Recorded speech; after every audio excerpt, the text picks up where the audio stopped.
So today, I found out that my Uncle Perry died. And,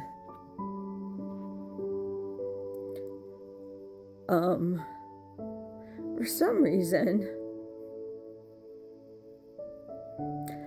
my entire family behaves as if I'm the problem and they're not.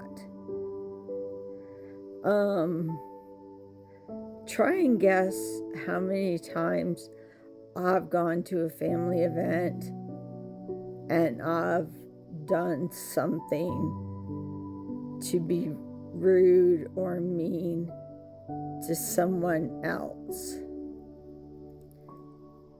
I'll count to 3 and then you guess, okay? 1, 2, 3. All right. This many times? 0. Yeah. That's how many times in I don't know, the last 30 years that I've done anything. Now, guess how many times my family has done something to me at those same events. Yeah, all of them. Yeah, all of them. But they're so convinced that I'm going to do something which they pretty much believe it's going to be the truth. They're then going to find out that their house of cards will collapse because all their lies will come crumbling down, and they won't be able to hold up the fact that I'm not this crazy, scary Krampus. And if you're German, you know. Okay. So what basically without my grandmother,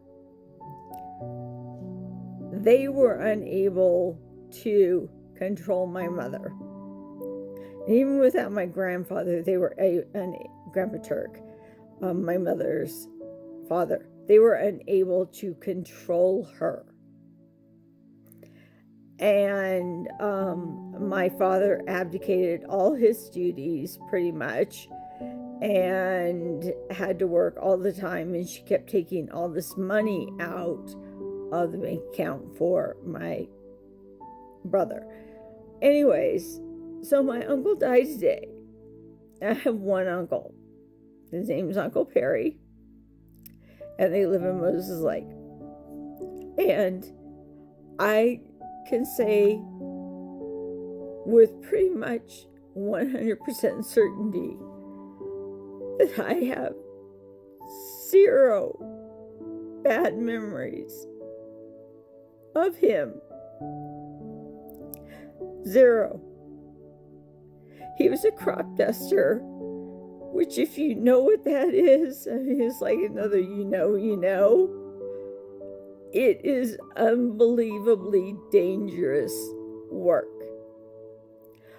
I had no idea. One day I talked to him. I was talking to him about plane crashes. He's like, "Oh yeah, I have them all the time." Like, oh yeah. It's just one of those things you have, right? Yeah. It's just one of those things. It's okay. No big deal, right?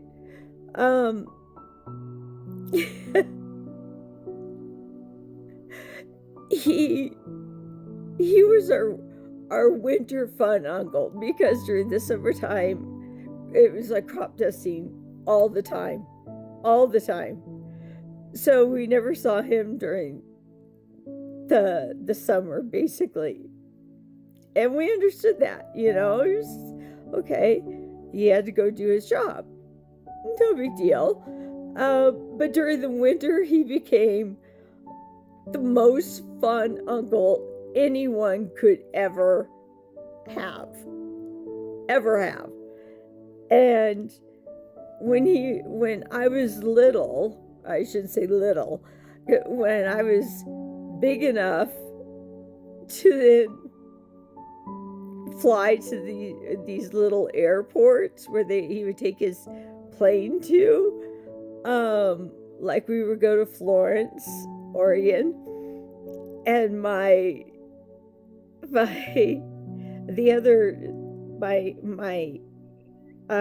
cousin and my brother were 3 years younger than I was. And so they weren't necessarily able to go because they couldn't walk then from these little airports to wherever we needed to go. And he would, believe me, he would do these most amazing tricks in his airplanes. And I was always like, do it again, do it again. And my father's like, can we stop this for a while? I'm like, do it again, please. Like, I want to do it again. Oh my gosh. And I think I was 6 or 7. I talked him into going onto a ride that was like, I think it was like called like a Hammerhead now or something like that, but with no safety whatsoever. No safety, no glass, no cage, no anything. I get up there, I start screaming, I want down. My uncle's, no, you're having fun. I am not having fun. Yes, you are. No, I'm not. Yes, no, yes, no. Okay, sobbing like only a 6-year-old could sob, right? So I get down off there. I'm like, okay, that wasn't too bad. That was actually kind of fun. He taught me how to play pool. So basically, he taught me math.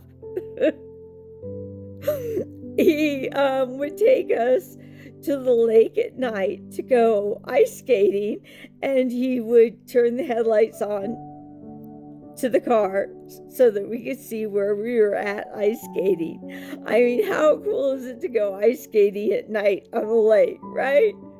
He would take us to the sledding hill so we could go sledding for a while. He was just, like I said, he was just a fun uncle. I remember him taking us to a really cool skating rink, and yeah, just if we wanted to have fun, he's like, okay, are you sure? Because it was always like, it was a dare. Are you sure you want to do that? Because you're going down. But at the end, I became afraid to fly. I had a really bad experience and I had my baby daughter on there. And so I became afraid to fly. And it was just a running joke. You do know that there are more car crashes than there are plane crashes. Well, you do know that if there's a car crash, I can get out and walk. If there's a plane crash, no one's giving me a parachute. Every single time. Until the very end. This last year and a half, I have not been afraid to fly. I had hoped to see him before. But Uncle Barry, I know, there is the most perfect plane waiting for you, along with our cousin Dustin. Yeah, Dustin's waiting. And he's all better. I love you, Uncle Barry, so